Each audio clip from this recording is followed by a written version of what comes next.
স্বামীর সব ঋণ মিটে যাবে। আমার সে ক্ষমতা আছে। তোকে যারা অপমান করেছে তারাও ধ্বংস হয়ে যাবে, কিন্তু বিনিময়ে আমার একটা কাজ করে দিতে হবে তোকে। পারবি তুই? রূপসা জিজ্ঞেস করেছিল, কি করতে হবে বাবা আমায়? তান্ত্রিক তখন ধীরে ধীরে একটা কাপড় খুলে দেখায়। ভেতরে ছিল ছোট্ট শিশুর শুকনো একটা কাটা হাত। রূপসা চিৎকার করে উঠেছিল, এটা কি? একজন মা তার নিজের 7 মাসের শিশুকে হারিয়েছিলেন, কিন্তু সবচেয়ে ভয়ঙ্কর বিষয়টা ছিল শিশুটাকে যে নিয়ে গিয়েছিল সে কোনো অপরিচিত লোক ছিল না, সে ছিল তার নিজের পিসি।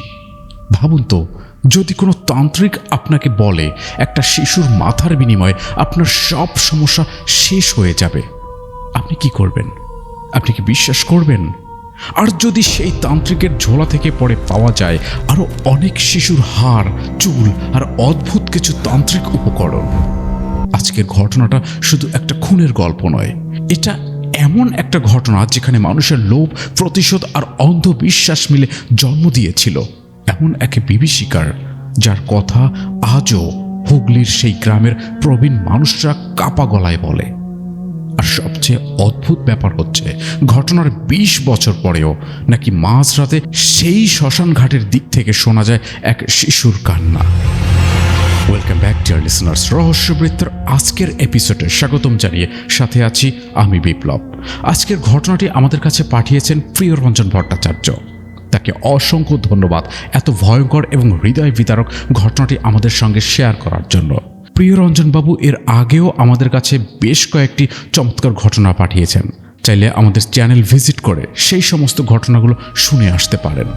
চলুন তবে শুরু করা যাক হুগলির সেই গ্রামের বিভীষিকাময় ঘটনার কাহিনী উদ্ঘাটন করতে, যা আজও অনেক মানুষের ঘুম কেড়ে নিয়েছিল। প্রিয়রঞ্জন বাবু আমাদের যেভাবে লিখে পাঠিয়েছেন আমি সেভাবেই পড়ে শোনানোর চেষ্টা করছি, তবে আমার এই শব্দ চয়নের মাঝে সামান্য ভুল ত্রুটিগুলো অবশ্যই ক্ষমার দৃষ্টিতে দেখবেন।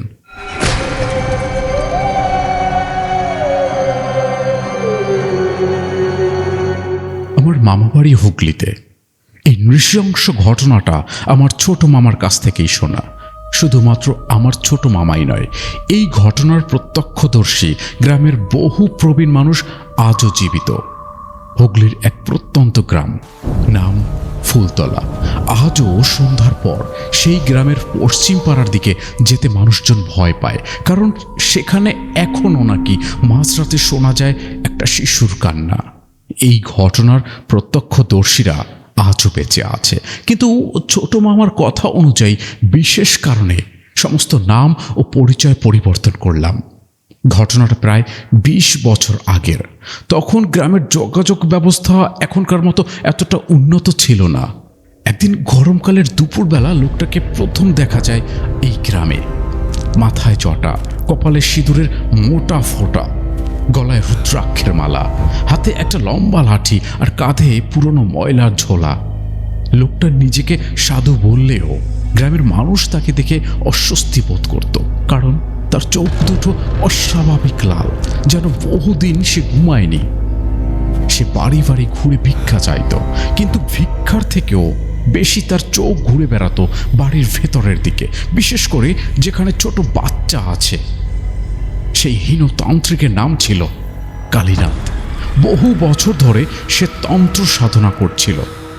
তার বিশ্বাস ছিল মহাপিশাচ সিদ্ধি লাভ করতে পারলে অন্য মানুষের মনকে নিয়ন্ত্রণ করা যাবে।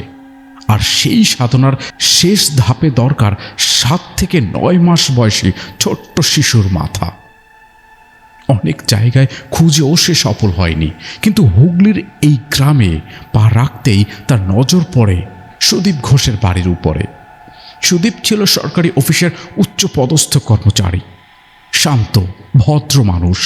স্ত্রী রুমা আর 7 মাসের ছেলে শুভকে নিয়ে তাদের ছোট্ট সংসার। গ্রামের সবাই তাদের সম্মান করত, কিন্তু সেই বাড়িতেই বাসা বেঁধেছিল অন্য এক অন্ধকারের। সুদীপের বোন রূপসার বিয়ে হয়েছিল পাশেই চন্দনগড়ের সেবক দাস নামের এক ছেলের সঙ্গে। প্রথমে সব ঠিকঠাক থাকলেও পরে জানা যায় সেবক ভয়ঙ্কর নেশাখোর, মদ, জুয়া, সাট্টা সব তাতেই তার আসক্তি ছিল। বাজারে প্রচুর ঋণ হয়ে যায় সেবক। পাওনাদাররা রোজ বাড়িতে এসে গালাগালি দিতে শুরু করত। একদিন তো একজন সেবকের কলার ধরে বলছিল, টাকাতে না দিলে তোর হাত দুখানায় কেটে নেব। সেই রাতেই সেবক মদ খেয়ে রূপসাকে মারধর করে এবং বলে, তোর দাদা এত বড় চাকরি করে, টাকা আনবি না? মরতে বসছি আমি। রূপসা কাঁদতে কাঁদতে বলেছিল, দাদা আগেও অনেকবার দিয়েছে, আর চাইতে পারছি না, আমার লজ্জা করে। সেবক রূপসার চুলের মুঠি ধরে চেপে ধরেছিল। রূপসার মুখ থেকে আর্তনাদ বেরিয়ে এসেছিল, কালই যাবি, না হলে আমার সাথে তোকেও আর বাঁচতে দেব না। পরদিন রূপসার দাদার বাড়িতে আসে, কিন্তু সুদীপ এবার স্পষ্ট বলে দেয়, আমি আর টাকা দিতে পারবো না রূপসা, সেবককে বলো কাজ করতে। রুমাও রেগে উঠেছিল, বলল, তোমাদের জন্য আমাদের সংসারটা শেষ হয়ে যাচ্ছে। অপমানিত হয়ে সেদিন বাড়ি ফিরে আসে রূপসা, কিন্তু তার ভেতরে জমে ওঠে এক অদ্ভুত রাগ। সে মনে মনে ভাবতে থাকে, আমার কষ্ট কেউই বোঝে না, সবাই শুধু অপমান করে। ঠিক সেই সময় তার জীবনে অদ্ভুতভাবে ঢুকে পড়ে কালীনাথ তান্ত্রিক। এক বিকেলে গ্রামের রাস্তায় রূপসা প্রথম তাকে দেখে। তান্ত্রিক তখন সেখানে ওই গ্রামেই পোড়া শ্মশানঘাটে অস্থায়ী ডেরা বেঁধেছে। হঠাৎ করে রূপসার পেছন থেকে সাধু তাকে নাম ধরে ডাক দেয়, রূপসা, জেনে রাখ, তোর স্বামীর ঋণ কোনো দিন শোধ হবে না। মুহূর্তেই রূপসার শরীর ঠান্ডা হয়ে যায়। আপনি আপনি আমার নাম জানলেন কি করে? কালীনাথ শুধু হাসে, তার কালো দাঁতের ফাঁকে যেন পচা গন্ধ বেরোচ্ছিল। আমি সব জানি মা, তোর উপর অশুভ ছায়া দেখছি আমি। সেদিন থেকে শুরু হয় রূপসা গোপনে দিনের পর দিন দেখা করতে থাকে তান্ত্রিকের সঙ্গে। প্রথমে কালীনাথ তাকে কোনো রকম খরচ ছাড়াই নানা তাবিজ কবচ দেয়। সত্যি সত্যি পাওনাদারের উগ্র মেজাজ কিছুটা হলেও শান্ত হয়। রূপসার অগাধ বিশ্বাস জন্মায় তান্ত্রিকের উপর, কিন্তু তার চাই সম্পূর্ণ ঋণ মুক্তি। একদিন শ্মশানের পুরনো বটগাছের নিচে মানুষের খুলির সামনে বসেছিল কালীনাথ তান্ত্রিক। সেখানে হাজির হয় রূপসা, অনেক কাকুতি মিনতি করে তান্ত্রিকের পা জড়িয়ে। কালীনাথ গম্ভীর গলায় বলে, তোকে সহ্য করতে পারি, তোর স্বামীর সব ঋণ মিটে যাবে, আমার সে ক্ষমতা আছে।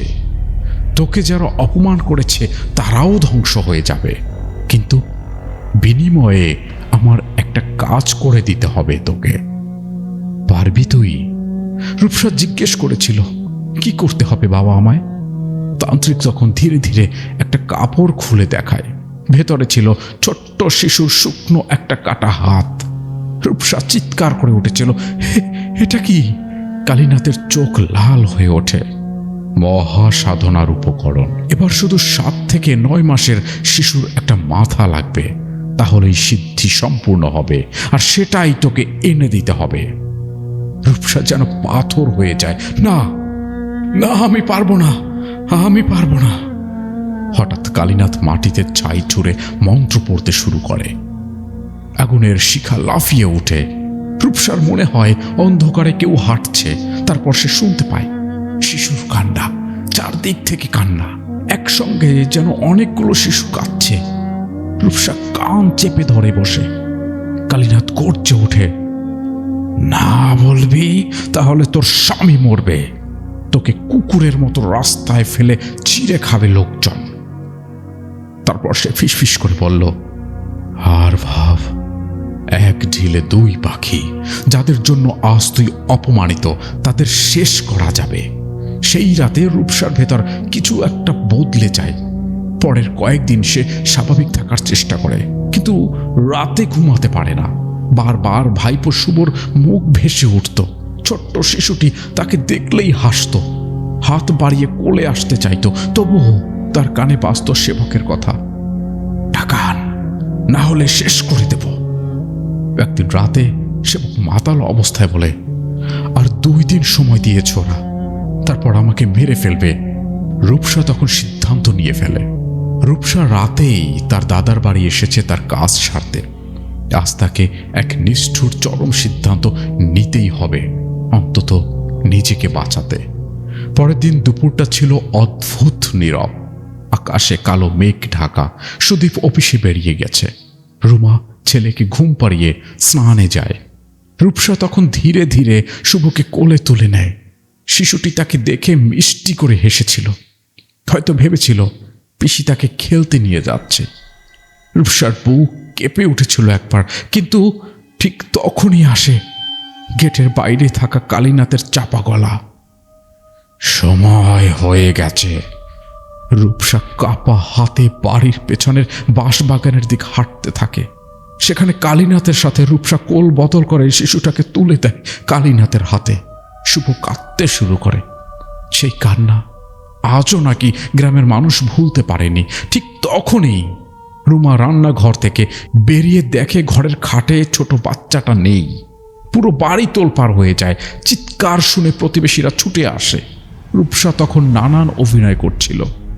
আমি আমি আমি আমি তো কিচ্ছু জানি না, বৌদি বিশ্বাস করো, আমি কিচ্ছু জানি না। তারপর গ্রামবাসীর মারের মুখে রূপসা মুখ খোলে। জানা যায় সম্পূর্ণ ঘটনা।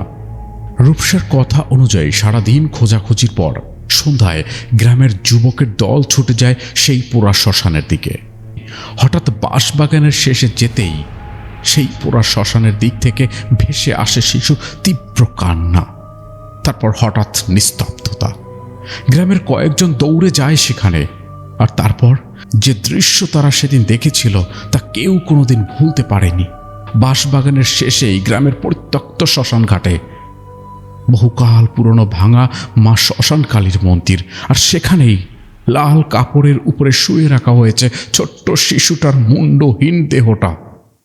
আর তার কাটা মাথাটা কোলে নিয়ে চোখ বুজে ধ্যান করছে তান্ত্রিক। সামনে সাজানো বেশ কয়েকটি মাটির সরায় সরায় টাটকা তাজা রক্ত। সামনে জ্বলছে মোটা লাল রঙের মোমবাতি আর এক গোছা ধূপ। গ্রামবাসীরা সেদিন সেই দৃশ্য দেখে আর তারা তাদের মেজাজ ধরে রাখতে পারেনি। ঝাঁপিয়ে পড়েছিল তান্ত্রিকের উপর। পাগলের মতো চিৎকার করে উঠেছিল কালীনাথ, কেউ কাছে আসবে না, মহা পিশাচ জেগে উঠবে। তার চোখ তখন উন্মাদের মতো। গ্রামবাসীরা আর দেরি করেনি। তারা কালীনাথকে ধরে বেধড়ক মারতে থাকে। সেখানেই মারা যায় কালীনাথ তান্ত্রিক। কিন্তু সবচেয়ে ভয়ঙ্কর ঘটনা ঘটে ঠিক তখন। রূপসা হঠাৎ পাগলের মতো হাসতে শুরু করে। সে চিৎকার করে উঠছিল, ওরা এসেছে। তারপর নিজের মাথা ঠুকতে শুরু করে শক্ত দেওয়ালে। কেউ তাকে থামাতে পারছিল না। তারপর সে দৌড়ে ঝাঁপ দেয় উঠোনের গভীর পাতকুয়ায়। পুলিশ আসে গভীর রাতের দিকে। পুলিশ তল্লাশি চালায় তান্ত্রিকের ডেরায়। তার ঝোলা তল্লাশি করে পুলিশ যা পেয়েছিল তা সংবাদ মাধ্যমেও পুরো প্রকাশ পায়নি। ছোট ছোট হাড়, কালো তাবিজ, বেশ কিছু শিশুর চুল আর কয়েকটা অদ্ভুত ছবি। গ্রামের বেশ কয়েকজন যুবককে পিটিয়ে মারার অভিযোগে আটক করে ধরে নিয়ে যায় পুলিশ। তান্ত্রিকের ডেরায় পাওয়া নানান জিনিসপত্র থেকে এটা স্পষ্ট ছিল যে এর আগেও সে বিভিন্ন জায়গায় শিশু বলি দিয়েছে। কুয়া থেকে রূপসার দেহ তুলে নিয়ে যায় পুলিশ। সেবকও কয়েক মাস পরে তার বাড়ি থেকে উধাও হয়ে যায়।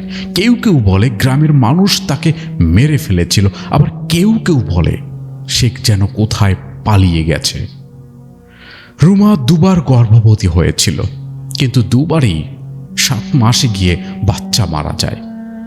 শেষবার নাকি হাসপাতালের বেডে রুমা হঠাৎ চিৎকার করে উঠেছিল, ওই যে জটাধারী লোকটা জানালার বাইরে দাঁড়িয়ে আছে। কিন্তু সেই মুহূর্তে জানালার বাইরে কেউই ছিল না।